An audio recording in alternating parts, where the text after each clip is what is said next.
Hey guys, Philip Lopez here with NitchesBeCrazy.com, and what I want to talk about today is just something kind of funny that happened some years back. I went on a date, and little did I know that it was going to be the date from hell.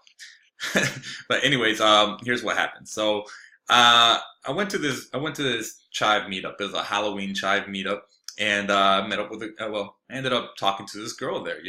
Uh, I think I just had like a chive shirt on. I didn't really have a costume on or anything. Uh, and it was funny because I actually ended up giving my shirt to some other dude in my drunken stupor. But that's besides the point. So it was a cool night because this chive meetup was neat. It was a Halloween thing. I love Halloween. I was there with a buddy of mine, and what's it called? They had this cool thing where you could like even beat the crap out of this car. It was like a junker car with a sledgehammer, which it was like $5. So it was like the coolest thing ever. I want to say, I want to say that's something I did over the course of the night, but my memory from it is not so great. It's a little fuzzy because I was drinking quite a bit that night, and I wasn't driving home, so I did drink a little bit, and yeah, I don't remember too much. I think I hit it, but I hit the car with the sledgehammer, but I don't remember, to be honest. But anyhow, that's beside the point. So I'm hanging out with this girl. We're having a good time or whatever. Just hanging out. She's dressed up at like a crazy like mental hospital nurse with her face all bloodied up. It was crazy. But in my beer goggle memory, I thought she was like super hot, all this stuff, and yeah, basically I ended up saying "damn you, drunk Phil," because of what happened. So 1 week later, I decided to go on a date with this chick. I texted her, and guess what? She actually freaking answered. It's a freaking miracle. But anyhow, we go out on a date, and it actually ended up being a terrible one. And this is what happened. So I get to her apartment, and shocker, she wasn't the blonde from Wayne, like a blonde from Wayne's World. Kind of. I don't know if you remember that scene, but it's one of my favorite ones. Yeah, she wasn't like that. Didn't have that aura around her that you hear when you listen to the song Dreamweaver or something like that.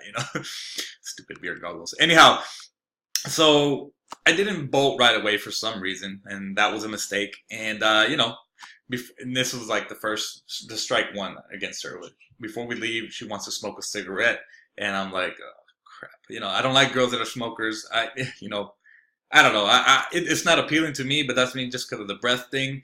And I don't really smoke other than having an occasional fag. Not just kidding. That's a British saying or whatever, right? But I have an occasional cigarette. I might smoke 3 to 6 cigarettes a year, and it's only when I'm drinking. So, anyhow, it's a good thing not to be crazy about smoking, right? It's a terrible vice, just like drinking is, right? But anyhow, we end up going to this like really douchey bar called Boomer Jacks. It's like sports and beer and hamburgers, chicken tenders, crap like that. Your typical standard American diet there, right? It's totally terrible, and it's just something that's really, really not good for you. But whatever. We go there, we have our date there, and we're having an okay conversation until we get to something that I found like super, super uncool. She's a waitress. She was a waitress, right?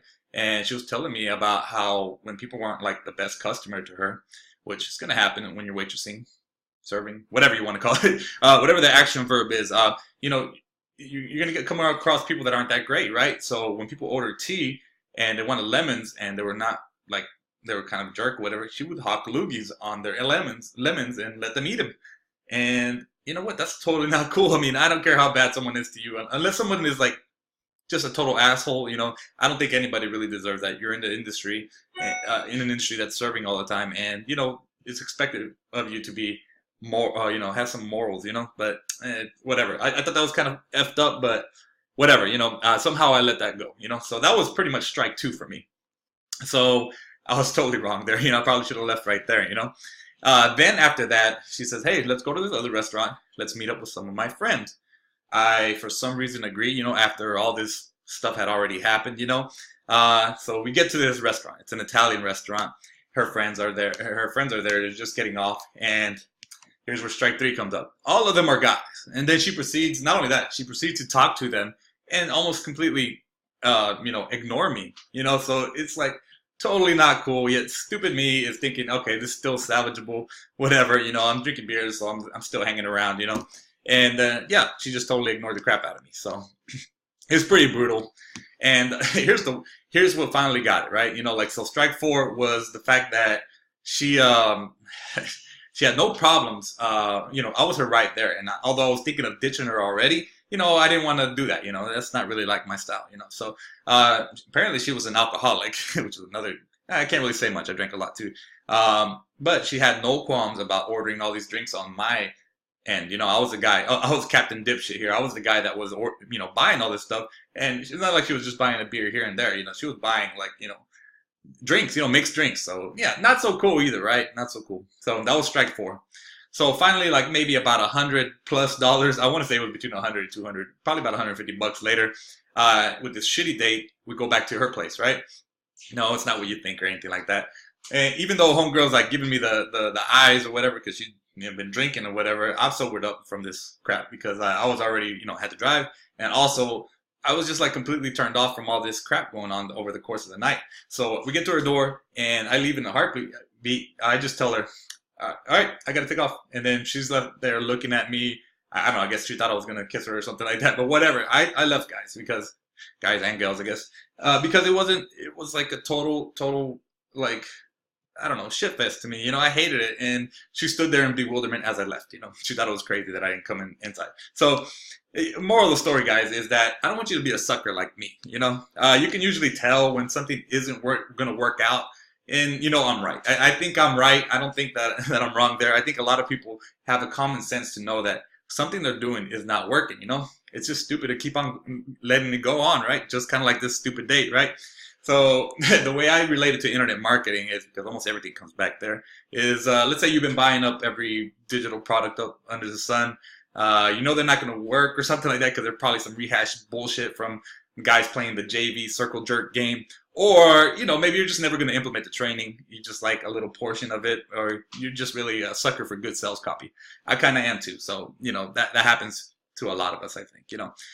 I think it's just better to cut your losses and stick to something that's a little more congruent and maybe something that you'll actually take some actionable steps towards monetization with, I'd rather you do that than doing some kind of, mental masturbation, buying up all these products, thinking that you're doing something right, but you're really just buying stuff up and thinking you're doing good by knowing this information, never implementing it.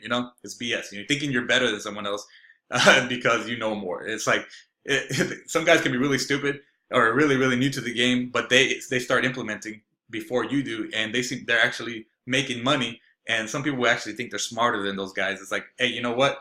No, don't get me wrong. As long as it's in an ethical way, I think you end up being the one that looks kind of like a fool. I've done that before. I had this guy who I thought like didn't know anything, and he just started implementing stuff, and he started making money with something that I couldn't even make money with because I never implemented any of that theory into practice. So yeah. So the way I see it is like this. Like, for instance, if you're not taking the steps toward monetization, then it's not going to work out. For instance, let's say you like making Facebook Live videos, and what you should do is just make them and make them often, especially if you're getting some kind of good results from it, right? If it's leading towards some kind of monetization, it's easy to get distracted. If you want to repurpose stuff for YouTube, I do recommend you do that. But if you just want to stick with one thing and learn that one thing and be really, really good at it. I've been doing Facebook Live videos and I really like doing them. I've kind of mixed it up a little bit. I've done some YouTube. I had better results from Facebook Live videos, so I started using Facebook Live videos. That's kind of how it goes. So do them as often as you can and just learn as much as possible. I'm just speaking from experience here, guys, and I think you're kind of getting what I'm saying here. So I want y'all to tell me, like in the comments below, what bullshit are you or have you led into your life? And maybe it's something that wasted your time or is currently wasting your time despite you knowing better. You probably have the common sense to know that it's not that great for you, yet you still continue to do it. For me, I still buy products. I still buy products and I don't fully implement them all. I do learn something from them, but I take too many. I probably buy way more than I implement, and it doesn't lead towards monetization all the time. I'm a little better about it now. But that's just me personally. You might be in that boat too. And for me, it's like software. I'm crazy about software, and then I get the software and I never even use it. It's stupid, right? It can be a good tool if you use it, but if you're not using it, then it's garbage. It's more mental masturbation. You think it's a pretty product that you can use all the time, and you end up not even using it. So I'd like you to leave old Dr. Phil here a comment below, letting me know what kind of BS you're letting waste your time, pretty much. Okay, that's pretty much it, guys. I hope y'all have a great day, and I hope you like this post. And yeah, this is Philip. Looks like a chubby David Boreans Lopez signing out. That's just who people said I looked like in the past when I wasn't so chubby, but now I'd be the chubby version. So yeah, just leave a comment below, guys. I really appreciate everybody that's following me, reading this blog post, or just watching this video. Thanks, guys.